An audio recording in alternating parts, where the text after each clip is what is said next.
The Dirt to Daytona podcast series is powered by Speedway Pulse Media. That's right. Speedway Pulse Media is leveling up to the Dirt Daytona podcast series, and we are still partnered with Sam Paley and Paley Motorsports. That's right, we're an official marketing agent of Sam Paley and Paley Motorsports. If you or your business is interested in reaching millions through motorsports, don't hesitate. Reach out to us now. Why wait when you can reach millions through motorsports through Sam Paley and Paley Motorsports? So, with that being said, we have ourselves a different style of interview today, one that we really haven't tapped our foot into, but something that you're going to Sort of. start seeing a little bit more of here at Speedway Pulse Media is we're kind of shifting our focus more to a balance between dirt and IMSA, if you Endurance will, racing. because NASCAR really we've kind of stepped away from it, to be honest, because there's so much more stuff that goes on in the NASCAR side that fans don't really see whenever it comes to media, with us not being allowed to get drivers and drivers wanting or teams wanting to set up with a PR and this and that and all that. So we're mainly focusing on the dirt stuff and the IMSA stuff. Endurance racing. Right. So with that being said, today we have our first ever dirt interview, other than the ones that we did at Swainsboro that and wow. Right. Today we have on the driver of the 49 super late model, Jake Timm. No, it's not the fast 49, Jonathan Davenport. Everybody always says 49, Jonathan Davenport. No, this is the Gorilla Man 49, as everybody calls it in the dirt racing world. Jake Timm's going to be joining us here in a few moments. So, obviously, great show that we're about to have here. So, you might want to stick around for that. But let's go ahead and give a little spoiler for what's coming on in the next, or this week, rather. Yeah, so next 2 weeks we're gonna be down in Daytona for the Roar Before the 24 and it season opener for IMSA. IMSA is a big series that we have a big focus on. It's gonna be a great weekend. We got some really cool stuff lined up. Don't want to spoil too much, but expect some really cool stuff, especially like talking about with Sam Paley and the Ford Performance lineup. There's some cool stuff and some cool people we're gonna be talking with. So expect some really cool content. Can't say any names just yet, but there's some cool stuff in the works, and we're really excited to bring it to you. We'll drop a subtle hint in there. McCumbee McAleer's back. In other words, Team that we always want to work with. right, a team that we're always working with in IMSA. We're back with them again this year. So if you know the drivers of them, congratulations. You might have just found out two of the interviews. But The other however, one, we're not gonna say yet. there is one that we do have in the back pocket, like Wyman said, that y'all guys will be shocked whenever y'all see who it is. Y'all definitely be excited and probably won't even want to click on the video because you'll be too shocked to see what it is. But With some young talented drivers that I think you're gonna be hearing about in the future. and even an older guy, from what I understand, possible Yeah, seasoned veteran and some European racing, if you will. yeah. There's some cool stuff in the back pocket, and I think it's gonna be a fun weekend with a lot of cool content coming out. Right. And another thing, we hadn't really still in the small works, I guess you could say. Robbie Noonan's going to be teaming up with us next week at Daytona. So for those of y'all who used to watch Robbie Noonan's channel or still watch it, not really sure if it's still active or not off the top of my head, but if it is, we'll plug the link in the description to it and go check him out. But he's got some connections with a couple of those young stars that we know of. So that's one reason why we're going to be having that connection. And then obviously, they're going to see the same work that we always do. Wyman, you know that. They're going to have a Oh hype yeah. video for Daytona, hype video for the Roar like we did last year with Sam and MMR. Probably going to do another one of those. But besides that, we really don't know what we're going to tap into. We're going to try and get a little bit of everything. 3 series are on tap. Got WeatherTech's the main thing. Pilot Challenge, which is always a great series to us. And we got VP. We're going to do a little more of VP than we did last year. We focused on Valentino Catalano, but with him not going to be in VP this year, we got some cool stuff in mind we're going to work with. Still going to be with Gebhardt, but not going to give away too many details yet. Right. And another huge thing that we didn't really find out until we looked into the entry list today. And I'm not saying that we have anything planned with him because right now we don't. It'll be at the track thing if we do. Luca Mars has swapped to Turner Motorsports in the GS class to drive the 95. And Wyman, you sent me the entry list, but you didn't see it. I No, I saw it did not first, realize it. and I texted you in all capital letters, "Hey, did you see Luca's in the 96 for or 95 for Turner, and you're like, really? So yeah, Luca Mars obviously stepping into that role. It's going to be a huge role for him. Obviously, last year Coming winning championship with I believe it was RS1. in Jan Halen, yeah. Right, And Luca is a very experienced driver in that series. He's driven. This is going to be his third manufacturer. His first few seasons were with Ford and Core Motorsports. Last year stepped into RS1 and they were just lights out all season and went on to win the GS championship. But Turner's always a strong team. They've got a lot of wins in this series, and so I expect some more wins for the young Luca Mars. And hopefully we can see him move up to WeatherTech pretty soon with being with BMW. right. And another thing that everybody's going to love to see if they're at the track, and if you're not at the track, sorry to tell you, but you're missing out on a heck of a paint scheme this week at the Roar and the Rolex next week. Shout out to our good friends at Coer Motorsports. There's nothing like someone who's had so much humanitarian efforts to help and give back to a community, and we're of course talking about Greg Biffle and the hashtag Be Like Biff tribute that they're running with his Granger car. And even more news today, Granger's announced that they're going to be on that car to even make that car look more like what it should be whenever Greg Biffle ran it back in, I believe it was 2004. Yeah, back on still the Bush series, even before Right, Nationwide. It's going to be a really awesome paint scheme. I know it's going to be a fan favorite. A lot of people are going to be taking photos of that one. And can't wait to see it hit the high banks come next Friday. right. And but now all that's been cleared. Let's kick everything to the side and let's get Jake on the show with us. Hey Jake, how are you? Good. Can you guys see me? We can not. Uh, Well, yep, now we yeah, can. there we go. We There we got you, go. Jake. How are you doing? Good. How are you guys? Good, good. Good, Noah, doing thank good. you for Want to coming really on with us. appreciate you having us on. Yeah, absolutely. Thank you. Yeah, so we'll go ahead and get started with our questions here. Probably won't take but about 30 minutes or so, but if Okay. that. But what really got you started in racing? Well, my grandpa raced and my dad raced, so it's kind of just in our bloodline. Started racing dirt bikes actually when I was like 4 years old, and I wiped out one time, I think when I was like 8 or 9, and I got kind of hurt. And then my dad was like, "All right, it's time to put you on four wheels and get you in a cart." So that's kind of where it started. Right. And then, like you say, obviously, I grew up with a little bit of dirt go-kart racing background. Wyman, you grew up with the road course background. So, Yeah, I was a road course guy. Okay. so Wyman's the concrete guy, I'm the dirt guy. So Yeah. we kind of roll with it how we do. So we just kind of go with that way. But obviously, last year and this year, great consistency.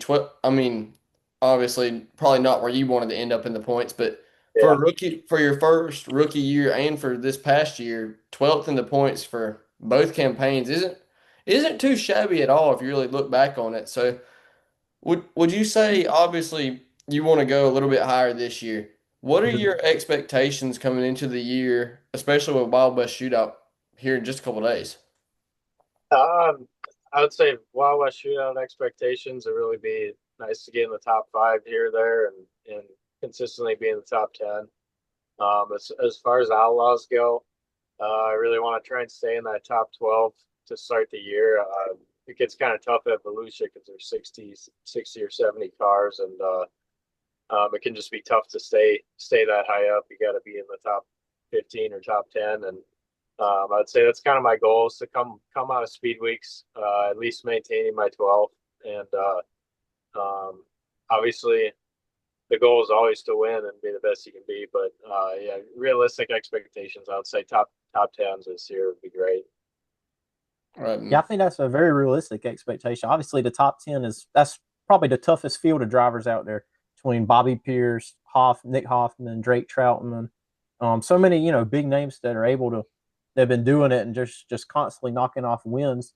Would you say that this is probably the toughest field of drivers that you have probably raced against in your career is in the Outlaws? Yeah, for sure. I mean, I grew up racing modifieds around home, and we have a really tough field of modifieds around home. I'll say that for sure.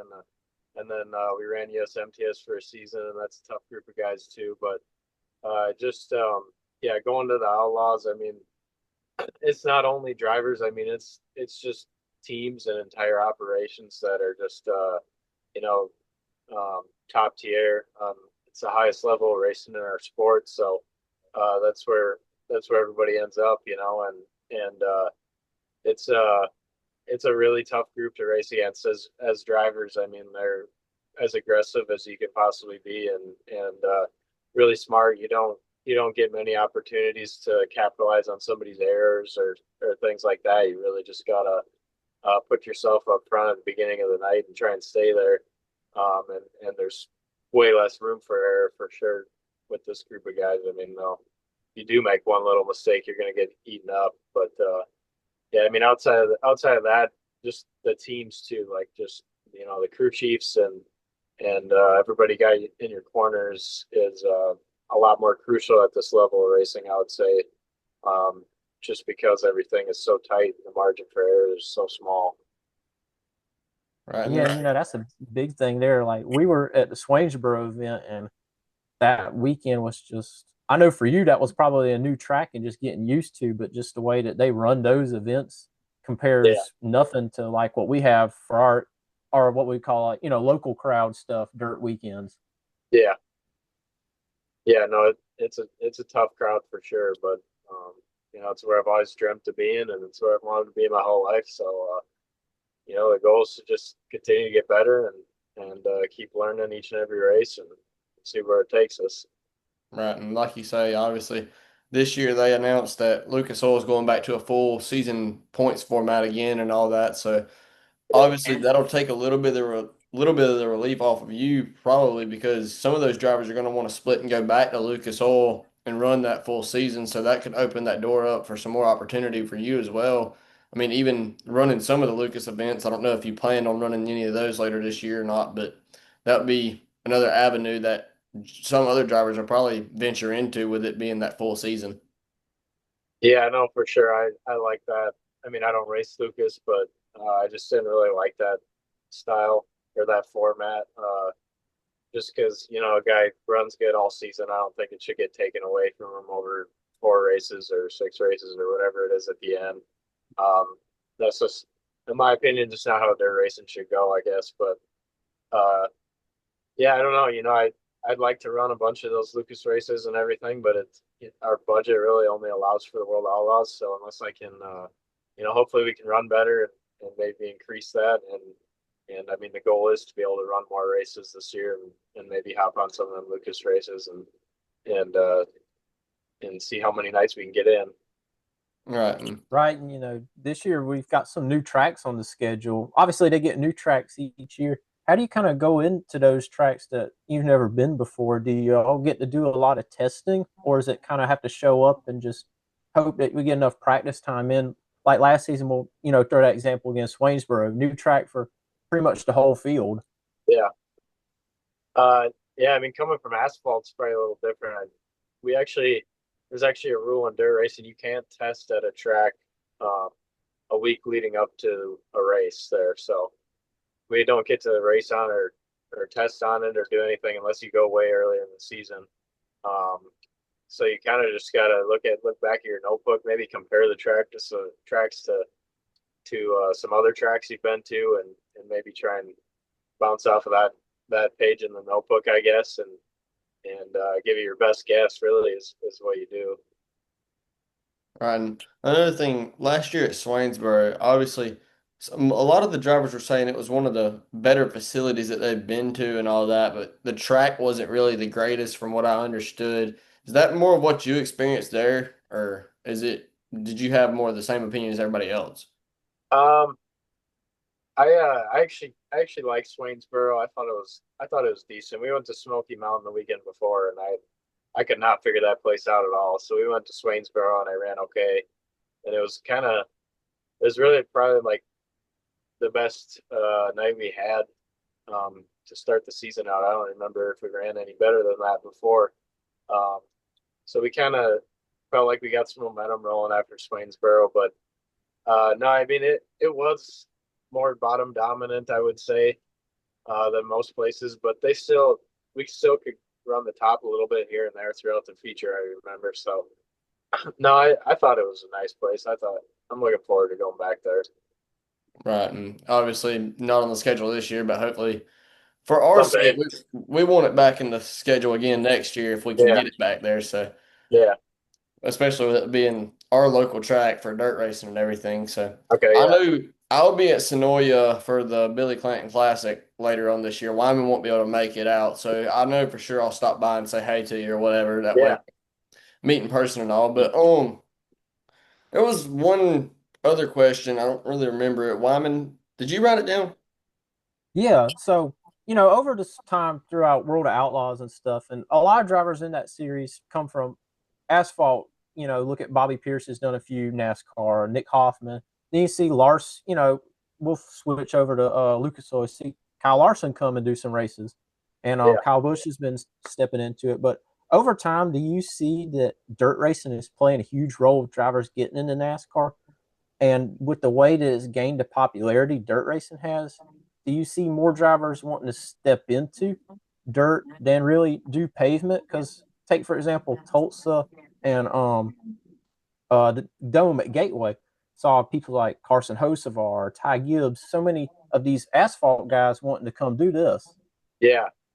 I think probably the biggest thing is streaming has changed dirt racing so much over the last 10 years, and it's gotten to a point where it really can be profitable for a team if you run good. And I mean, some of the top guys in sprint cars are. I think Kyle Larson said it. I don't know exactly what they're making, but I think Kyle Larson said some of the top guys in sprint cars are making what the middle of the pack guys in NASCAR are. So um, I think that plays a big role. Uh, from a driver's perspective, I've never raced uh, actual asphalt. I've raced like go karts on asphalt and stuff, but no big cars. Um, just in my personal opinion, I think a 50 lap dirt race sounds a lot more fun than a 200 lap NASCAR race. I So can I don't. attest, sitting at a NASCAR track, it's way more fun at a dirt race. Yeah. Oh, what's that? I said sitting at a dirt race for 50 laps compared to sitting at a NASCAR race for 200 laps is definitely way more entertaining because anything can happen in dirt racing and you can actually sit there Yeah. and beat and bang on each other and lean on each other. Yeah, and you're not pacing yourself. You're actually just racing the whole time. So I think that maybe plays a role into it. I don't know. You'd have to talk to somebody that's ran both more than to get more, but that'd be my best guess. With 2026, do you think we'll see you do some more kind of a split between modified and World of Outlaws, or do you kind of right now putting everything towards the Outlaw side of things? We actually went all in on Outlaws this year.